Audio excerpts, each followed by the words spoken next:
Chapter 29, Sunday, September 15th, 1776. The demons of fear and disorder seemed to take full possession of all and everything upon that day. Journal of Private Joseph Plum Martin, 15-year-old patriot soldier. I was the only person on the street.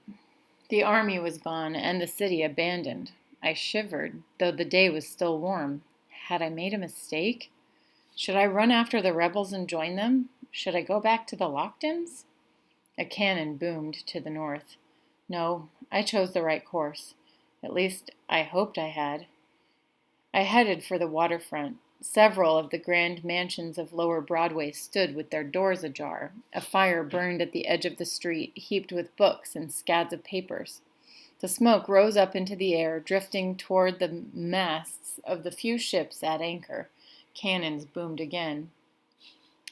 What if they didn't arrive right away? How long did I have before Madame grew suspicious? A gust of wind blew and carried with it the first hint of fall.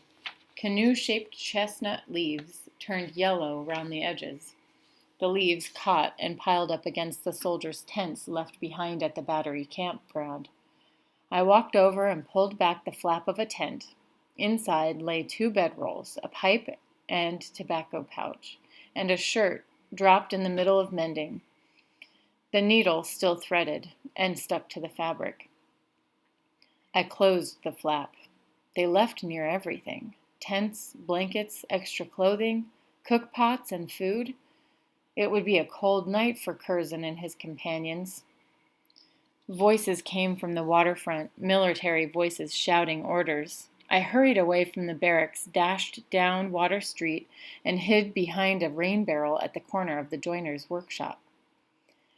A half-dozen flat-bottomed boats were being rowed to the docks. 2 were already tied up, and tall soldiers wearing the red uniform of King George were striding down the street. Lobsterbacks, folks called them. They fanned out across the waterfront, their muskets primed and held at the ready position. As I watched, a 3rd boat floated to the wharf. The soldiers on it jumped out and marched in formation to the battery in search of rebel soldiers.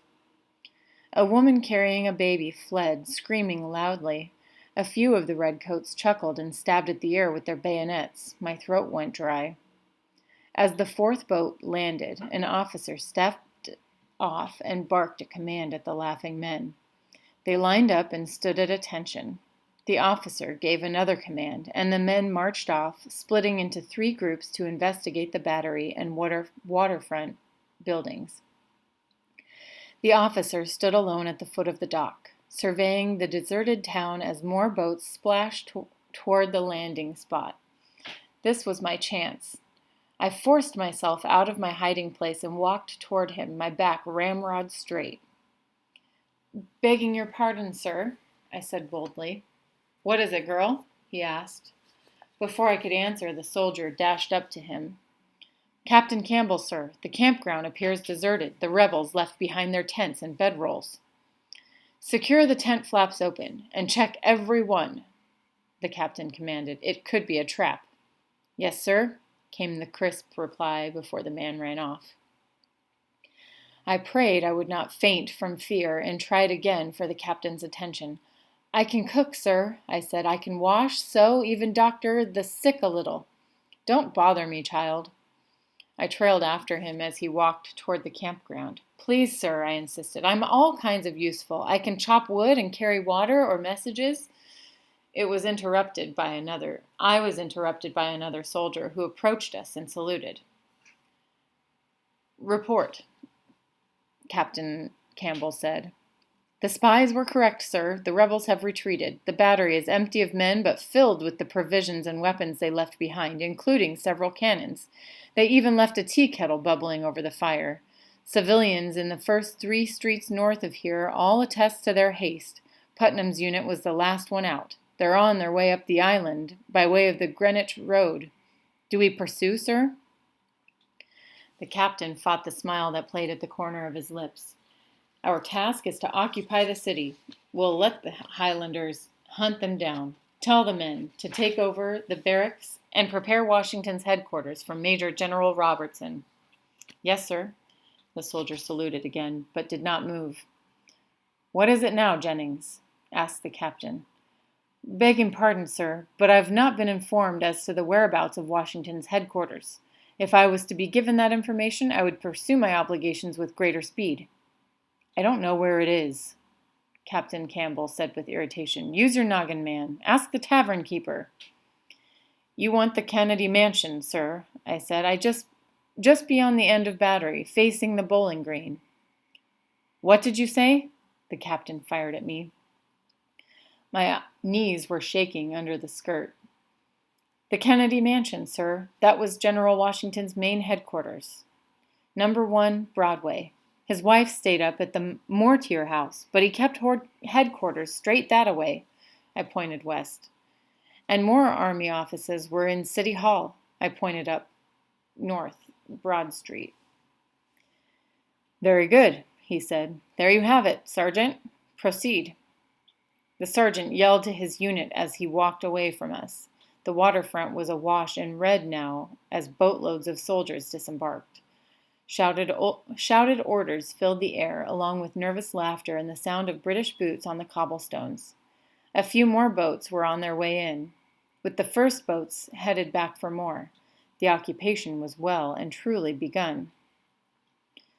You are correct, young miss, Captain Campbell said to me. You are useful, but we do not want troublemakers in camp. What is the meaning of the mark on your face? I touched the raised scar and decided that honesty was my only course. This stands for insolence, sir. When my mistress sold my little sister, I tried to run away. She is 5 years old, sir. My sister, not my mistress. He blinked and cleared his throat. Regrettable. And understandable. I have a younger sister myself. Your mistress, I am to assume she supports the rebel cause? No, sir, I answered. Our house is a Tory.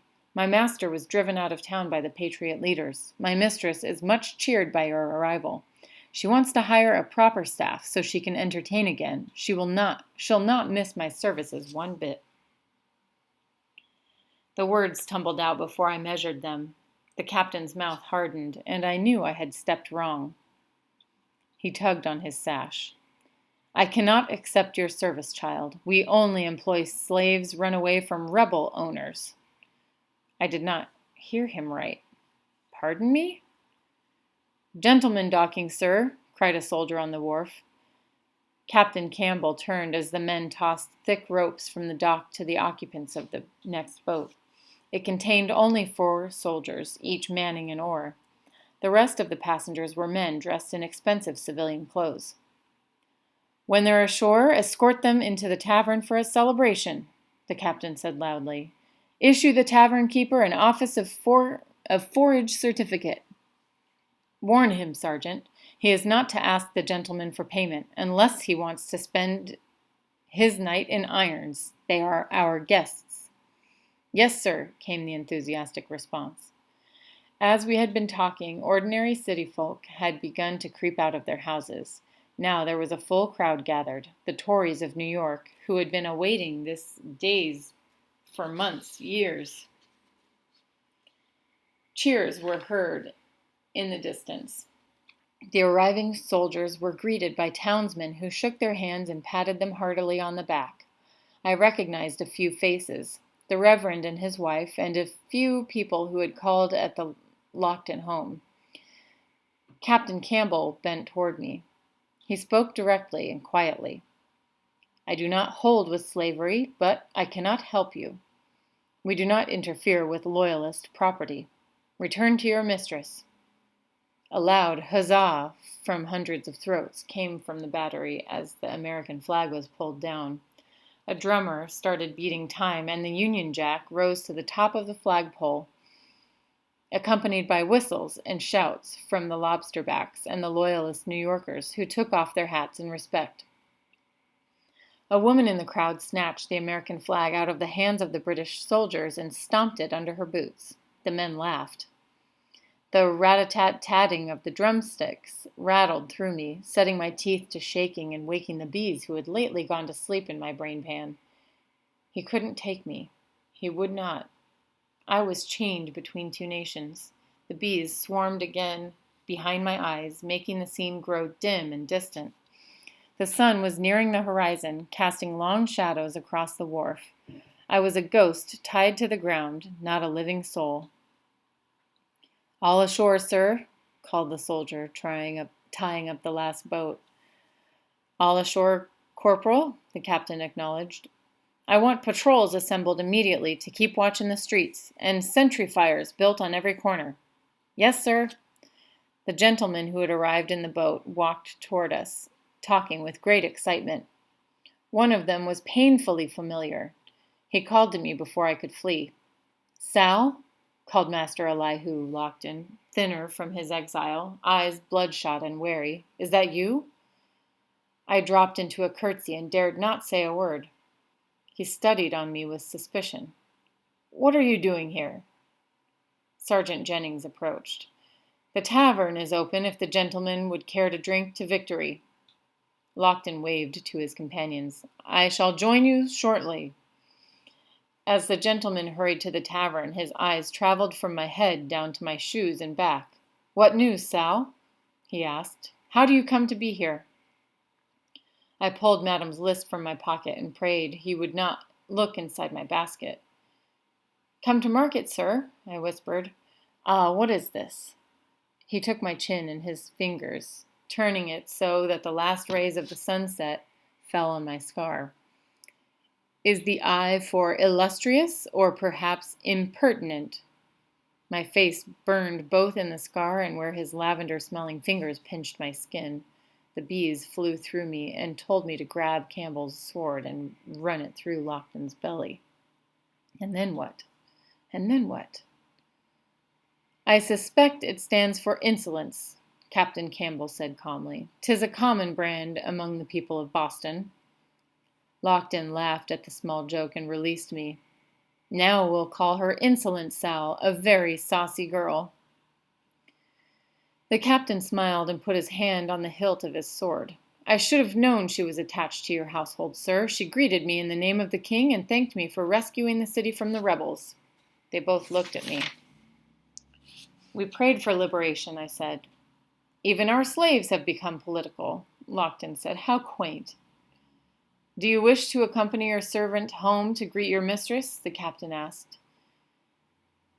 Lockton shook his head. "Not at the moment. Go on home, Sal. Tell Anne I shall be along after I've lifted a few glasses in celebration." The two men headed for the tavern as the sun finally dropped out of sight. I must have gone to Mason's and bought the items on Madame's list, though I remember it not. My body moved through the streets, past sentry fires and redcoats carrying torches, down suspicious alleys and into abandoned houses. Around me was the sound of the victors celebrating and the smell of meat they roasted for their supper. All around me was darkness.